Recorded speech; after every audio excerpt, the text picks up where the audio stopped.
You got all that straight? Yes. And leave right away.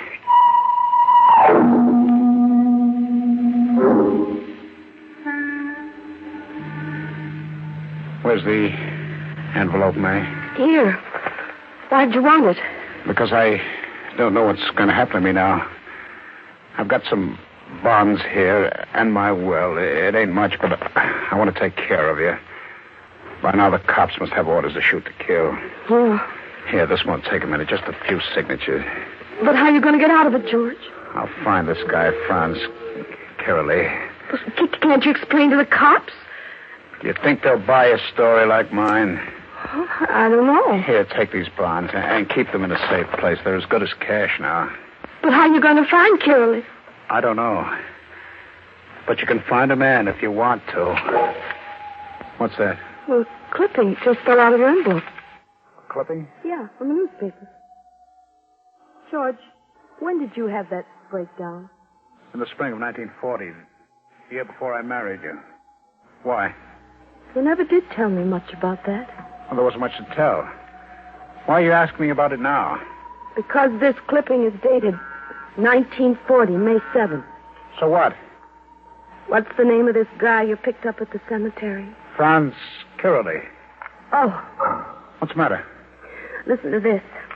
Services were held for the late Franz Carolee, who was buried in Wolfbane Cemetery this morning.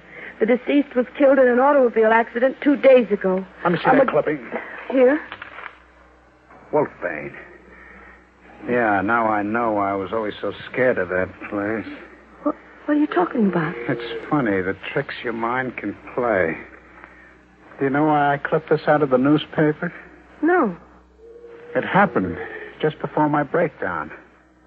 I hit a guy's car. The car broke into flames. The guy was killed. I was so scared by the whole thing, I never told the cops. That's why I had the breakdown. But what about the guy? Franz Carolee. It's the same name. Could it be the same guy? Sure. Could be the same guy who came out of his grave. The clipping gave me one tip. It had the name of Franz Carolee's brother. It wasn't easy, but by the next night I found out where the guy lived. I wasn't taking any chances now. I had a gun. When I got to the house, I heard a kind of queer music. Somebody was playing the piano. I tried the door. It was open. Who's there? Who came in? Don't get up from the piano. Oh, a gun. You here alone? Yes.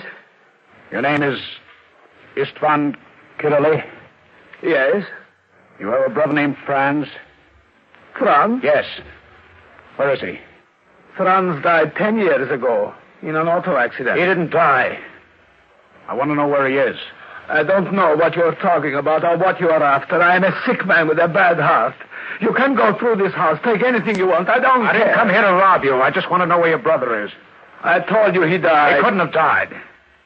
Who are you? Take a look at this evening newspaper. Police search for homicidal truck driver who killed Eleonora Imre. Your brother killed that woman. That's why I've got to find him. Franz killed Eleonora? You know who she is? She was the girl he was going to marry. What else do you know about her? She was not true to him. Franz found out. Go on. He was going to kill her on the night he was burned to death. I talked to him. I tried to stop him. But he went out. And now, 10 years later, she's murdered. What kind of a story are you handing me? It's the truth. Why should I lie to you? I wouldn't know. Have you heard anything from your brother? How could I hear from him? He's dead. You have a picture of him? There, on the piano. Yeah, that's him. Wait a minute. There's something in this picture. Your brother had a finger missing on his right hand. Yes, it happened a long time ago in Hungary. He cut his finger on his side. Now, listen, was it really your brother who was buried in Wolf Lane Cemetery? Yes. He was burned to death. Who identified the body? I did. You sure you didn't make a mistake? I'm quite certain. Look, leave me alone. I'm sick. Okay. You can go back to your piano. The stores hadn't closed yet, so I bought a pick and a shovel, threw them in a car I rented, and drove out to the cemetery. It took a little time to find the grave. There was a half moon and a cloudy sky, and I began to dig.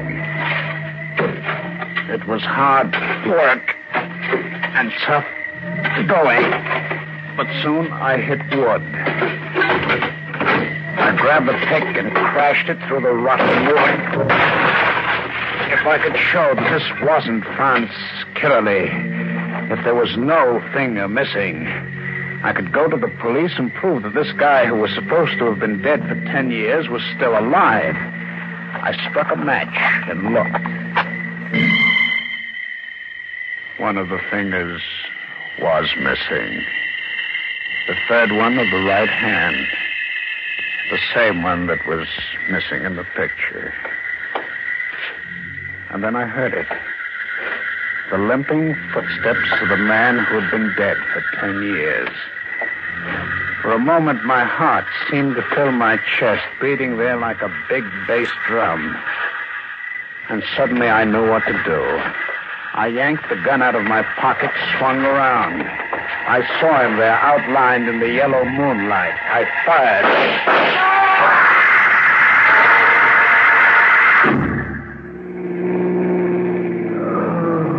Don't move. You understand? Don't even try to move.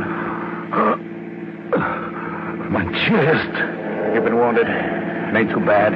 Where are you taking me? To a hospital. I won't make it. You'll make it. You've got to. I must prove you killed that Zane.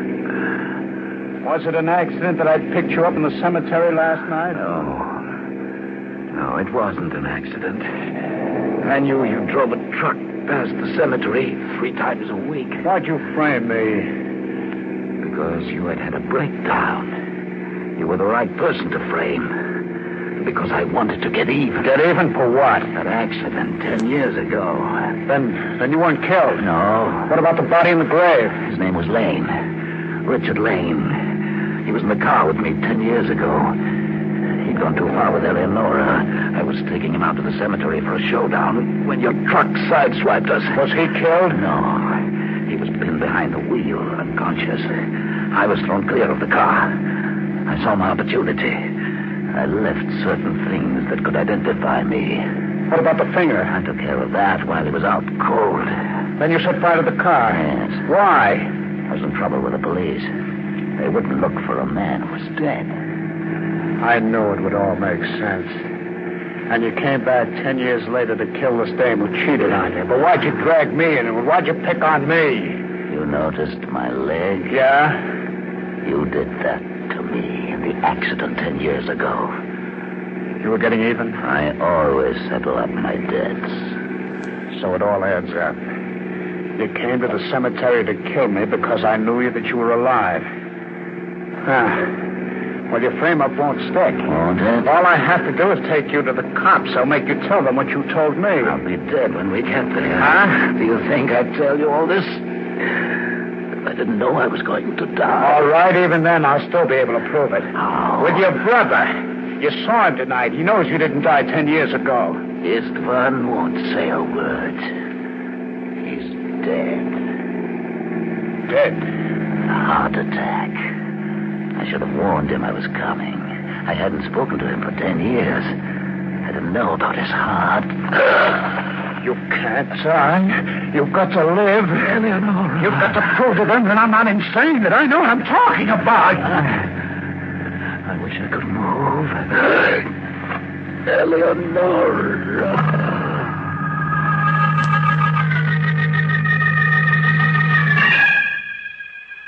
I realized the spot I was in. They had me tabbed as a homicidal maniac. It would look great if they found him in the car. It would sound great if I tried to tell them the truth. So I stopped the car and I dumped him out and hid the body behind some bushes. I kept on driving for 4 days. I hired a room in this house where I'm writing this. So you'll know what happened, May. For a week, I've done nothing but sleep. But last night I was awakened by the sound of footsteps in the room above mine. I recognized them. They were his. Somehow, he's come back again.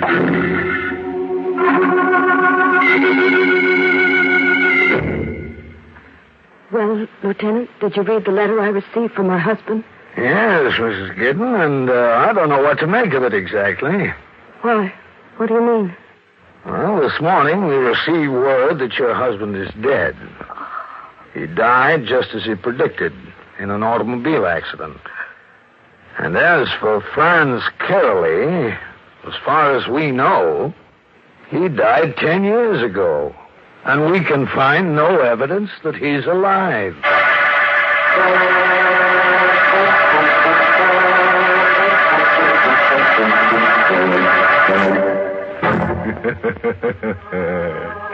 I guess George finally ran out of gas. Guess there's nothing wrong with him that couldn't have been cured by doing a valve job on his brain. George was the kind of guy who cut off his nose despite his face. He should have cut off his whole head and had no further trouble.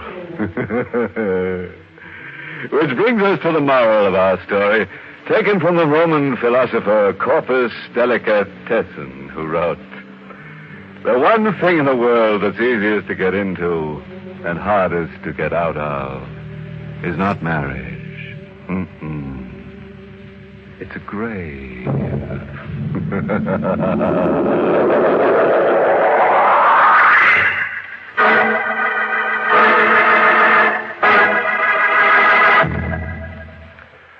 Say, did you ever want to take your thumb and punch in the bottom of a chocolate-covered candy just to see what's inside? Of course you have. Some you like, some you don't. So it's just natural to want to know what's inside. So let me tell you what's inside the Mars Coconut Bar. Smooth, pure, dark chocolate. Delicious dark chocolate spread on thick. And inside of that, the finest Philippine coconut. The very best. And when you bite into that delicious coconut, freshly shredded, juicy, rich, you'll say, now that's coconut the way I like it. Yes, take pure dark chocolate. Take the finest coconut. And take Mars candy-making magic. And that's the Mars Coconut Bar. The candy bar for you to take to really satisfy your deep-down crave for coconut. And now, once again, our host. Tonight's story was written by Milton Lewis and starred Ralph Bell in the role of George. Peter Chappell played Franz. Music was by Lew White. This month's Inner Sanctum Mystery novel is Until You Are Dead by Henry Kane. The entire production of Inner Sanctum is under the direction of Himan Brown. Well, friends, it's time again to close that creaking door until next week at this same time, when we'll be back contracting for an eerie earful called The Death Proposal. It's all about a young wife who wants to age her husband in the woods. Pine wood, that is. This is a tale where feelings run deep. About 6 feet. Oh, you'll be sure to listen in next week when we dig up the plot. Until then, good night. Pleasant dreams.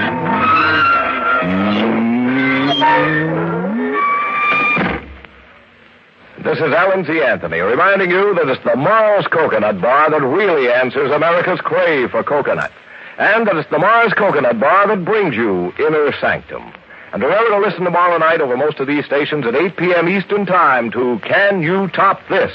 Brought to you by Snickers, another fine candy bar by Mars, where they believe that faithful quality makes faithful friends. This program came to you from New York. This is ABC, the American Broadcasting Company.